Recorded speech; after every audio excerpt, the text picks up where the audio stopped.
Hi guys, my name is Alyssa Philly, and today for my Educational Thinker presentation, I'm going to be telling you guys about Emma Willard. Now, Emma Willard was a female rights activist and nationalist who was born in Berlin, Connecticut on February 23rd, 1787. From a very young age, Willard was very interested in a lot of different subjects, and she was very good at mastering things, and she was getting ahead of what her teachers were teaching her, and her father encouraged her to take all the opportunities she could to learn more. And this really kind of blossomed into who she would eventually become and all the things that she eventually did with her life. Some of her educational ideas included that women were just as capable as men to learn all these other subjects like math and science, things that they were not really being taught back then. Eventually, Willard proposed a legislation that is called the Plan for Improving Female Education. And it was basically a letter that she wrote about how poor in comparison a female education was to a man's education, and how she was so disgusted by it, and that she knew that it needed to change because women were very capable of learning just as well as men were with all the subjects out there that they were being offered. And now eventually Troy, New York contacted her, and they wanted her to build a female seminary school there that they actually named the Troy Female Seminary School, and it became one of the finest educational schools for females in the country at the time. And as far as educational impacts go, that school is still around today. It was actually renamed the Emma Willard School in 1895, which was 25 years after her death. One of her other ideas as far as education goes was that she really liked incorporating visuals and displays in any way she could connect to what she was teaching to her students to give them that memory connection.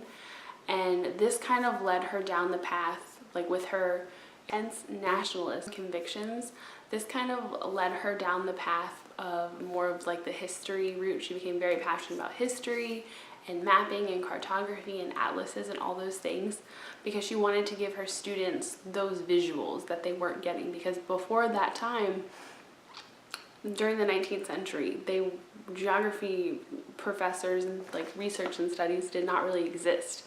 None of that stuff really started happening until after the Civil War times. So it was kind of a new thing. One of the things that I actually read was that most historians don't mention her because, one, she was a woman, and two, a lot of her ideas, and she had a very political stance. I didn't really get very much into it, but apparently that kind of pushed people away because she criticized a lot of people and the way they did things that people back then didn't appreciate. One of the things I read about her was she used a tree chart to map history, and it wasn't uncommon back then for them to use trees as a symbol of time, but the way that she did it was very interesting. I'm going to pop it up on the screen so you guys can kind of like get a look at it. But it was really interesting. She had it where the branches would go up to like a certain point during the time period, and it would have like information in between of what had happened, and it went on chronologically like that. And she took great pride in putting these illustrations in her textbooks. One of her educational impacts was that she wrote a history textbook that was history combined with images, mapping, and things like that, that were sequentially ordered chronologically. And this hadn't really been done before. There were books on history events, and there were books on just like maps and things, but there had never really been a combination of the two. And this became very popular, and of course after her first couple rounds of doing this version, people started trying to copy and imitate and do their own renditions of this.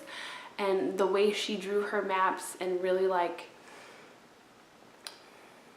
detailed them stood out her work from other people's books. And her best-selling book actually was reprinted from 1828 through the 1860s, according to Schulten. As Schulten put it, Willard received criticisms from later educators who were eager to make their own mark on educational history, and so these educators started distancing themselves from how she constructed her textbooks, and they even criticized her emphasis on the use of repetition and the way she used her images and text to articulate the history.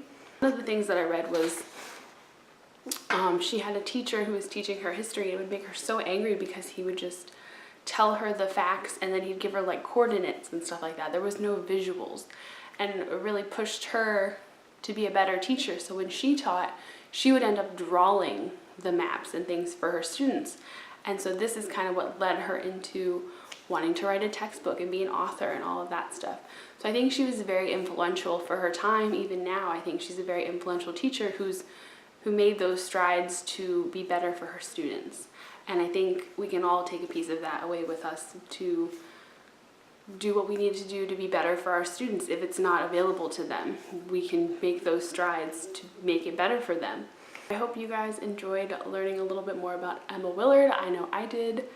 And I hope you guys enjoyed this presentation. I really hope you enjoyed my Emma Willard's Facebook page handout. If you haven't checked that out yet, please do.